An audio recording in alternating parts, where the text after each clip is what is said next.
ఈరోజు వైఎస్ఆర్‌సీపీ పార్టీ కార్యకర్తలకు, నాయకులకు ఒక విధంగా కొంచెం బాధ అనిపించి ఉండొచ్చు గానీ, ఈరోజు అధికార పార్టీ తీసుకున్న నిర్ణయం, ముఖ్యంగా ఇలాంటి నిర్ణయం చంద్రబాబు నాయుడు గారు తీసుకున్నారా? లోకేష్ తీసుకున్నారో తెలియదు గానీ, ఈ నిర్ణయం వలన ఇక జీవితంలో ఎవరు చేయని తప్పును, ఏ పార్టీ చేయని తప్పును తెలుగుదేశం పార్టీ చేసేసింది.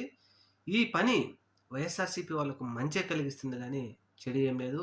రాబోయే రోజుల్లో దీని పరిణామాలు తెలుగుదేశం పార్టీ మీద ఏ విధంగా ఉంటాయో ఆలోచన చేయండి. ముఖ్యంగా ఎన్నికల వ్యవస్థ, పోలీసులు అడ్డుపెట్టుకొని గ్రామాలలోని ప్రజలను బూతుల దగ్గరికి రాకుండా ఆపుతూ గొడ్డళ్ళు, కర్రలు, బరిసెలు లాంటివి పట్టుకొని బెదిరిస్తూ ఓట్లు వేయకుండా ఆపారంటే, ఈ ఘోరాతి ఘోరమైన సంఘటనలో ఇక ఇది వైఎస్ఆర్‌సీపీకి మంచే చేస్తుంది గానీ, చెడైతే ఖచ్చితంగా చేయదు.